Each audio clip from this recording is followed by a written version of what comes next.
Today we're gonna explore the National Museum that survived invasions, revolutions, and even a few Hollywood productions. Hi Tom, if you're watching. We are starting at the vestibule. Have a look at the ceiling. This is a coffer ceiling supported by 20 red granite columns. The floor and the stairs are made of marble. The pillars are not made of marble. It is artificial stone. Not everything that looks like marble is a real deal, you guys. And all we need to do is to grab a ticket over here and start. Now we've entered the stair hall, the most iconic place in the museum complex. It is wrapped in 3 floors of arcade galleries, and together with the rest of the building, it was designed by architect Josef Schultz, who in 1884 won a tender for his museum plan called Pro Patria, for the fatherland, and began the construction a year later. The grand opening of the museum took place on 18th of May 1891, but the museum doors were opened to visitors only 2 years later. The whole building is neo-Renaissance in style, which was considered to be the most suitable one for projects like these. The staircase and the floor are made of marble, and the pillars are made of artificial marble. We also have the original polished brass candelabra from 1890 that were also designed by Josef Schultz. Let me show you a little hidden optical illusion here. The 4 staircases that lead to the first floor widen towards the top, and the 2 that lead to the bottom floor narrow towards the top. That creates broader space. So that was a little clever thing Josef Schultz designed here. The stair hall was meant to represent the courtyard of the Renaissance palace. And what palace is complete without a king? Here we have 32 different medallions with portraits of different Czech rulers, starting from Vratislav all the way to Ferdinand V. The medallions were based on their actual appearances from historical coins and portraits. Honestly, they could have just portrayed the random people on the medallions, and I don't think nobody would have noticed, but apparently Josef Schultz was watching everyone like a hawk, so that wouldn't fly by him. Regarding the other decorative themes, we have the leaves of the laurel and oak. We have, of course, the Bohemian lion and the Bohemian crown almost everywhere on the walls, doors, and the floor. And we also have 17 busts of co-founders of the museum as well as the richest donors. So it begs a little historical insight, don't you think? The museum was de facto founded in 1818 as the Patriotic Museum. Yes, it changed names several times throughout its existence. And it was founded by a group of noblemen that later donated to the museum collection. It was essentially formed around these donations. First, everything was stored in the Sternberg Palace in the Prague Castle. Then it was moved to Nostitz Palace on the Příkopě, and then finally here. And before we move on, I just wanted to quickly mention the glass ceiling, because this one is actually a copy. The original one was destroyed by a bomb in May 1945, so they had to make a new one essentially. It's a cool one with an eye patch. You have to come out, yeah, oh there. This is for sure the most memorable place in the whole museum, but believe it or not, it was not what secured the architect's win. We will see that one a little bit later. You could have seen the stair hall in the Mission Impossible. Tom Cruise walked these stairs as well. He walked everywhere, this man. Okay, let's explore further.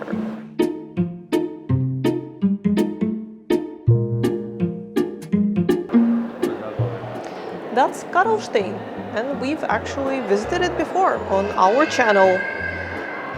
On the floor of the galleries, we have the Venetian-style mosaics. Very pretty. In the galleries of the stair hall, we can find 4 large paintings of famous Czech castles: Prague Castle, Zvíkov Castle, Křivoklát, and Karlstein. They were made by a Czech artist called Julius Mařák, who won a tender for those paintings. All the artists for this museum were handpicked by Josef Schultz, so they're really the best of the best. But because of the illness, Julius Mařák could not actually realize the paintings, so it was his daughter, Josefina, and his pupil, Bohuslav Dvořák, who were actually painting them. These are actually oil on canvas. I know they look like they're frescoes, but that's because they had a special matte finish, and the canvases were then glued to the wall. So that's quite interesting detail. And then we have 4 large triptychs from the same artist that also represent memorable places in the Czech lands. Some of them are connected to legends and myths, others are connected to famous Czech noble families, for example. And you can find them in the side staircases of the stair hall. And now let's see the crown jewel of the Czech National Museum, the Pantheon. Here we have Josef Schulz greeting us right before we enter.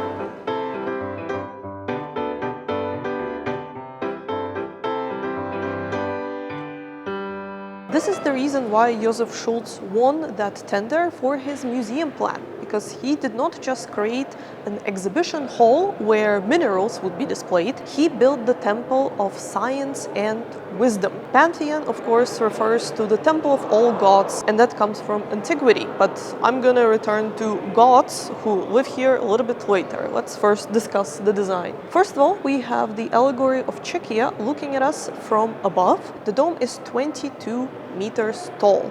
We also have a mirrored mosaic on the floor made of different kinds of marble that comes from Belgium, Italy, France, and even Macedonia. That's from the latest reconstruction of this place. Right, had to climb a little higher to take a closer look at the beautiful paintings. Let's start with the one behind me. This one is from Czech artist called Václav Brožík, and it portrays Jan Amos Komenský translating his texts in front of the Amsterdam town hall. And then from the same artist, we have the Charles IV establishing the Prague University, just on the opposite side over there.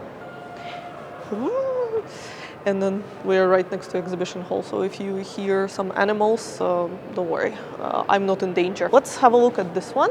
This is from a different artist already, from František Ženíšek, and it portrays Saint Methodius at his deathbed. And finally, over here, right where we are standing, we have the summoning of Přemysl the Plowman by the same artist. Obviously, Přemysl the Plowman is a mythological figure, the founder of the first Czech royal dynasty of Přemyslic. The rest are historical figures. And then we have 4 smaller paintings of the allegories by Václav Hinajs and Josef Loukota that represent art, science, inspiration, and power and progress. And now let's talk about the gods, so to say. Historical figures, artists, musicians, politicians, everyone who inhabits the Pantheon. There are almost 60 different busts and sculptures in the Pantheon, and the faces, so to speak, were changing based on the regime and time period. For example, we have Franz Joseph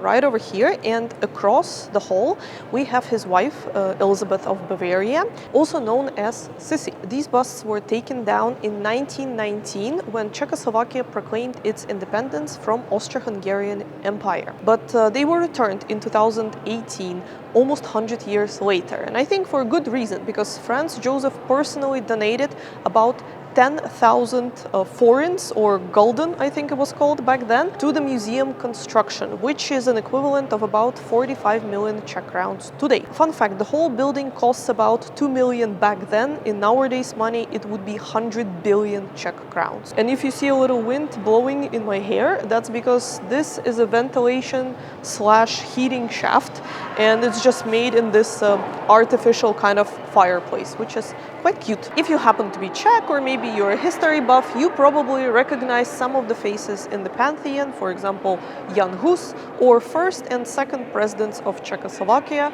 Tomáš Garrigue Masaryk and Edvard Beneš. But I would like to talk about this man, a very tall man, and his name is František Palacký. He is known as the father of the Czech nation. He was also heading the board of directors of the National Museum for a very long time, and it was actually his idea to make the museum like that, to have the Pantheon or some kind of representation of Czech culture and values. So we could partially credit the establishment of the museum to him. But here's an interesting part. When Palacký became too radical with his political views, during that time he was fighting for some kind of Czech autonomy that could be possible within the framework of the Austro-Hungarian Empire. That was a very difficult task. He was essentially stabbed in the back by the other board of directors of the museum, who excluded him from an important vote, perhaps fearing that their committee would be disbanded. He, of course, felt betrayed by them, but later returned to the museum to serve it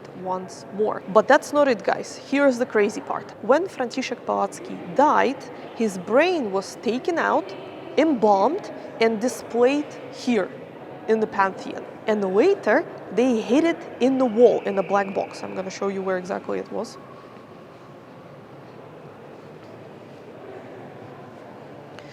Right here, there's this little space, and this is where the box with his brain was stored for a very long time. In fact, so long that everyone kind of forgot about it. And when they were doing the reconstruction of the National Museum, they took out the box, I believe it was in around 2015, and had a survey asking people where should they put the brain instead, not asking the descendants of Franciszek Palacký about it. Apparently, the brain was taken out against the wish of his daughter and his son-in-law, who is actually right across the hall from his statue. So that's quite bizarre. And to be clear, there is no tradition of taking out the brains of dead people in the Czech Republic. Palacky's brain was not examined for scientific reasons, so there was literally no purpose for taking out his brain and storing it anywhere else but his dead body, right? So yeah, what do you guys think about it? I find the story quite bizarre. They literally picked his brain. And before we visit the exhibitions, we of course have to talk about the two inner courtyards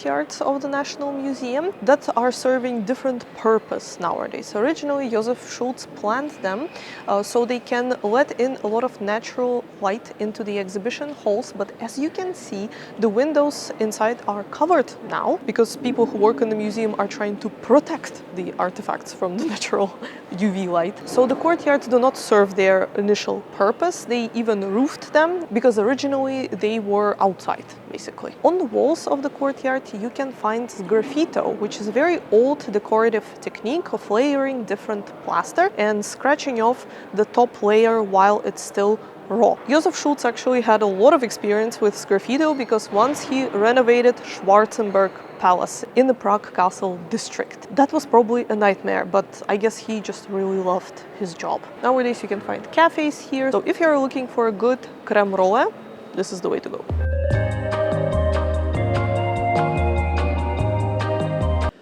Some water by any chance? I feel very dry in my mouth. This is me at the dentist. Václav said that this is me when I'm hangry. Have to trust him on that one. Nice pedicure.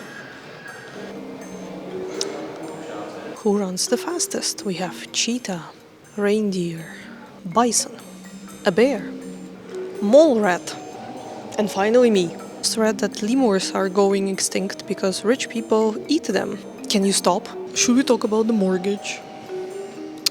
Can't you see I'm busy? But we really need to agree on that down payment. Let's talk about it tomorrow.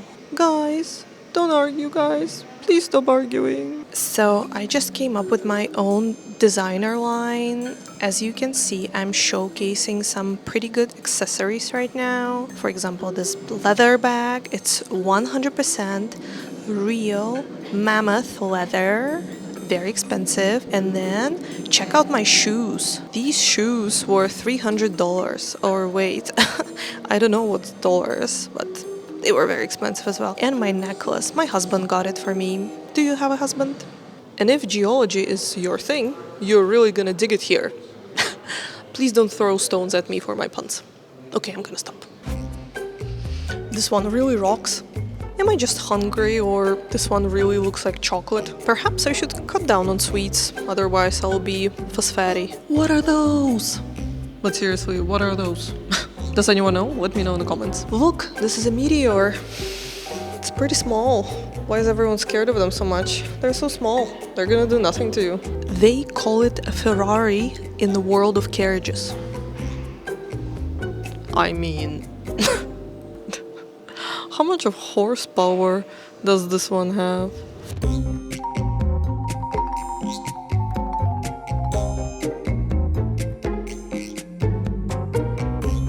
Alright, we will finish our video here with a little snowstorm surprise. Merry Christmas, Happy New Year, and we will see you in our next video. Bye!